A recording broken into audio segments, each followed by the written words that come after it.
Hello and welcome to the news summary from the News Chronicle TV. My name is Hassan Haruna. Here are the top stories trending in northern Nigeria. A female teacher has reportedly been beaten to death in Okpamaka community of Po district in Olomoboro local government area of Kogi state after allegedly disciplining one of her students, according to a report obtained by the News Chronicle. The student's father confronted the teacher over the punishment administered to his child.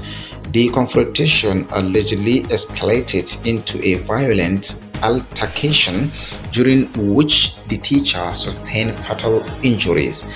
The tragic incident has sparked widespread outrage among resident educators and civil society groups, with many condemning the alleged attack and calling for justice.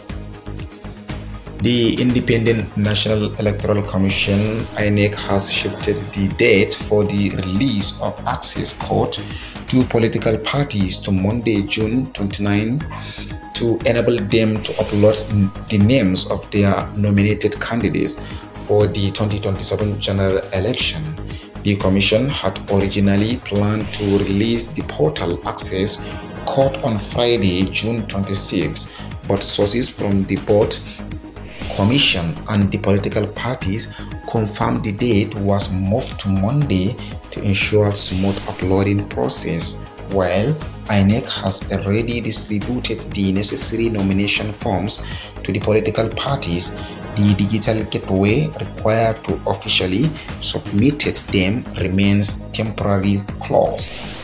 Christian leaders in northern part of Nigeria have dismissed United States President Donald Trump's assertions that American military operations have largely ended the killing of Christians in the country, insisting that insecurity remains a major challenge affecting millions of Nigerians.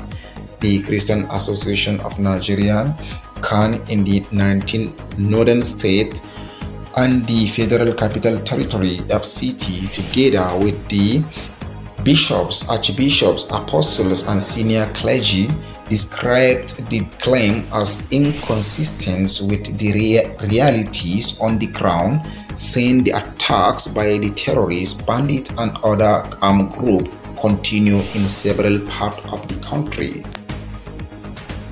Bandits have killed an imam and 3 other persons and abducted 12 residents.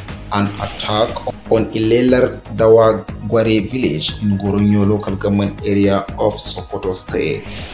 Now from the international scene, rescue crews and volunteers are racing against time to find survivors after twin earthquake devastated Venezuela on June 24, killing at least 1,430 people. More than 51,000 people remain missing, with officials warning the death tolls will continue to climb as hope of finding survivors fades. Twin earthquakes of magnitude 7.2 and 7.5 struck near San Felipe about 40 seconds apart on June 24 at about 6 p.m. local time. Since then, more than 302 aftershock have been reported by the authorities. For more information, subscribe to our YouTube channels at the News Chronicle. Follow us in Facebook, X, like, comment, and share.